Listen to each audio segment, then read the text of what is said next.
Acara ini dipersembahkan oleh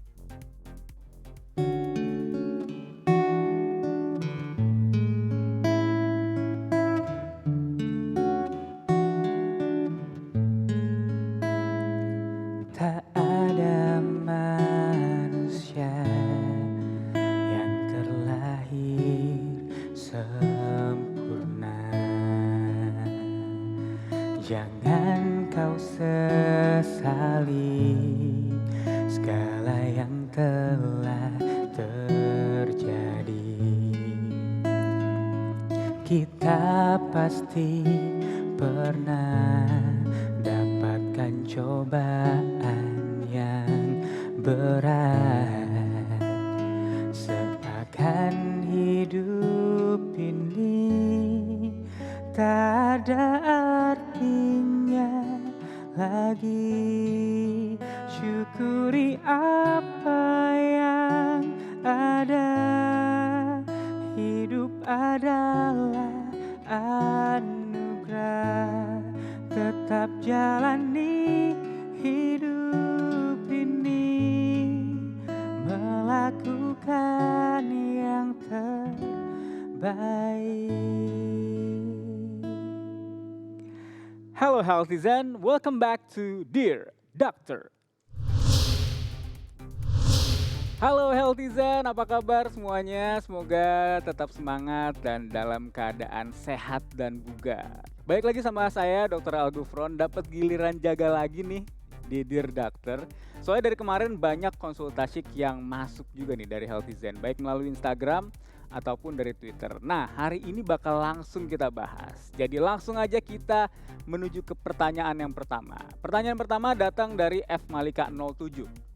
Dear Doctor, mau tanya dong gimana cara memilih masker yang baik? Kenapa sih harus pakai masker 2 lapis? Dear F Malika 07. Jadi sebenarnya di era pandemi ini ada 3 jenis masker yang umum digunakan sehari-hari.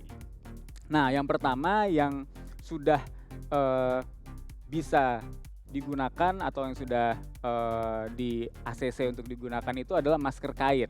Jadi penggunaan masker kain ini bisa jadi pilihan, tapi jangan lupa kalau habis dipakai itu kamu cuci. Jadi harus tetap dijaga juga kebersihannya.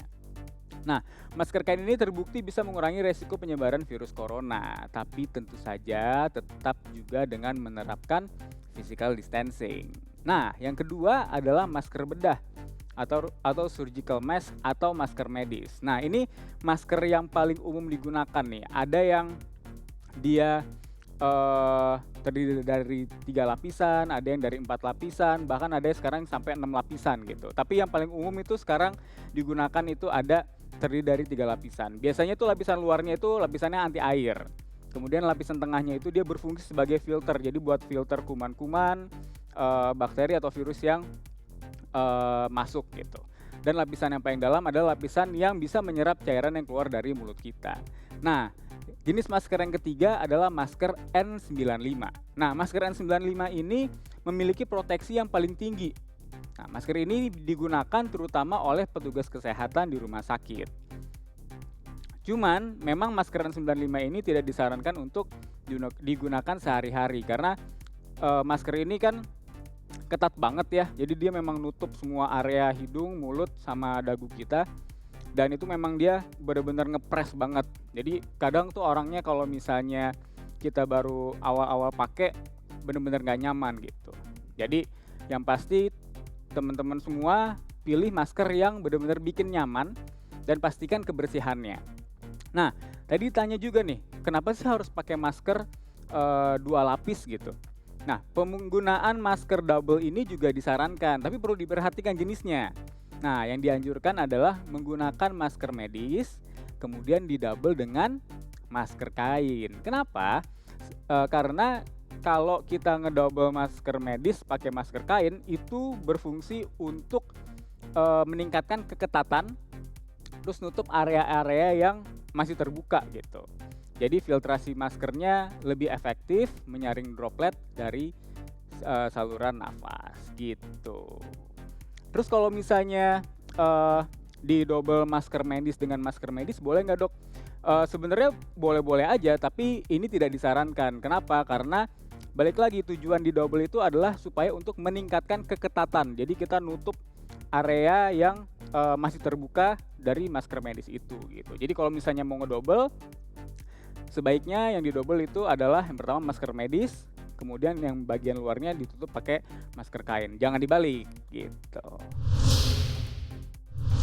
Selanjutnya nih ada kiriman video dari Instagram dari @nesa_puspa. Kita lihat dulu nih videonya. Halo dok, saya Nesa, ibu rumah tangga. Di kompleks saya masih banyak orang yang berolahraga. Memang sehat, namun setelah itu biasanya mereka berkumpul untuk berfoto-foto maupun jajan-jajan bareng. Nah, gimana caranya untuk saat ini mengingatkan mereka maupun keluarga kita untuk tidak bertemu dan berkumpul? Terima kasih.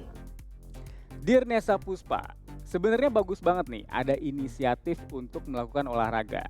Tapi supaya nggak berkumpul, maka olahraganya jangan bareng-bareng. Kalau bisa sendiri-sendiri aja di rumah.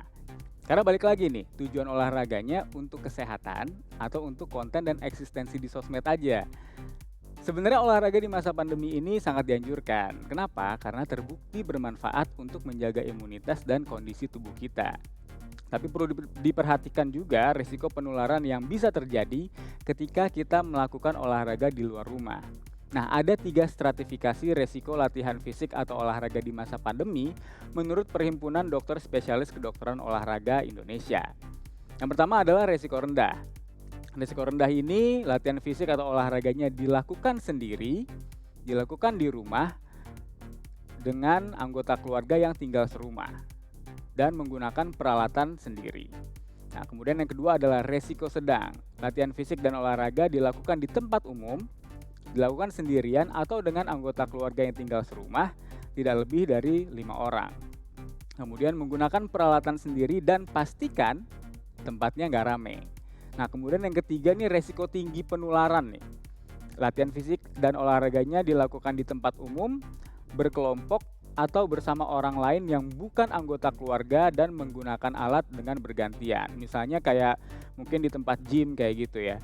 Nah, terus ditanya nih, harus pakai masker nggak dok? Kalau olahraga di rumah sendirian ya nggak usah.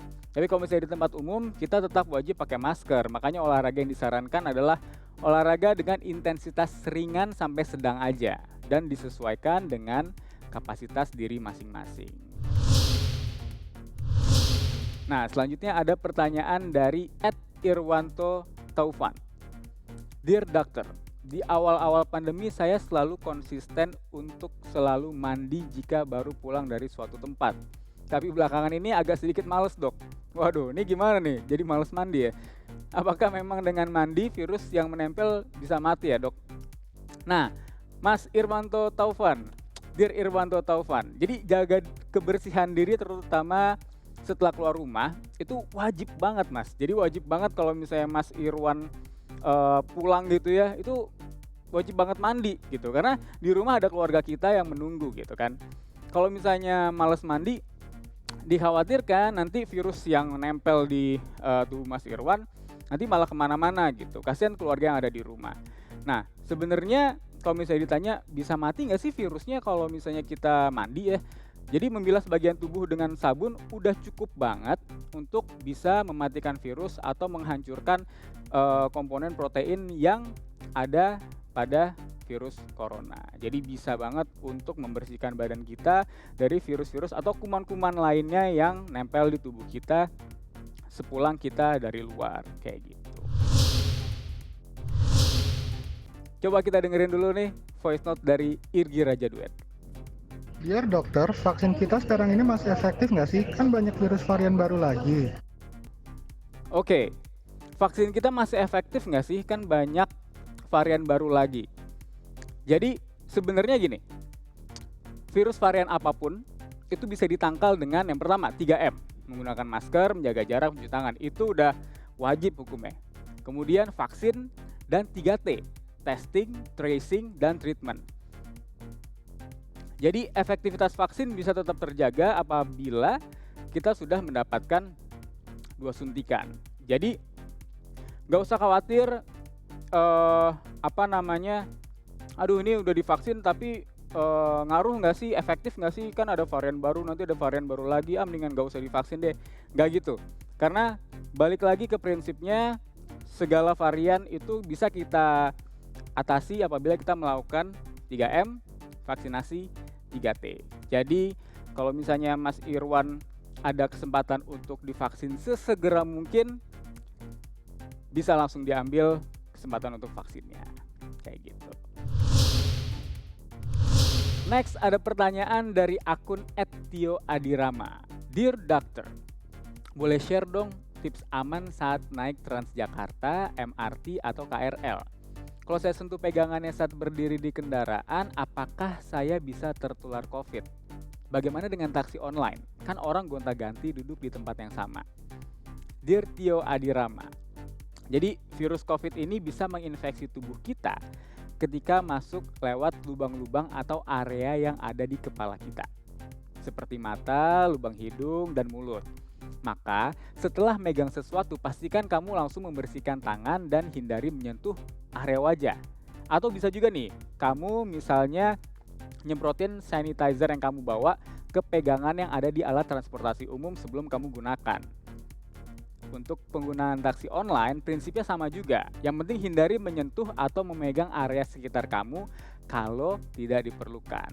Dan sekali lagi, hindari menyentuh bagian wajah. Nah, kayaknya waktu jaga saya hari ini udah habis nih. Nah, semoga jawaban yang tadi saya sampaikan bisa memuaskan healthizen semua. Dan jangan khawatir, Dear Doctor masih tetap menunggu konsultasi dari kalian semua. Dan akan dijawab pada episode selanjutnya. Saya Dr. Algufron undur diri, sampai jumpa di episode selanjutnya. We share because we care. Menyerah, jangan menyerah. Jangan menyerah, jangan menyerah, jangan menyerah. Syukuri apa yang ada. Hidup adalah anugerah. Tetap jalani hidup ini, melakukan yang terbaik.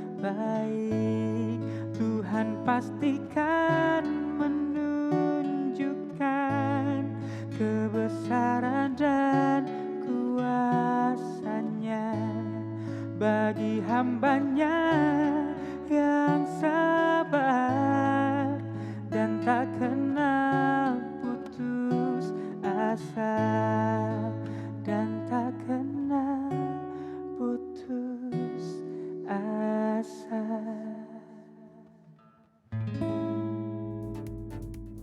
Acara ini dipersembahkan oleh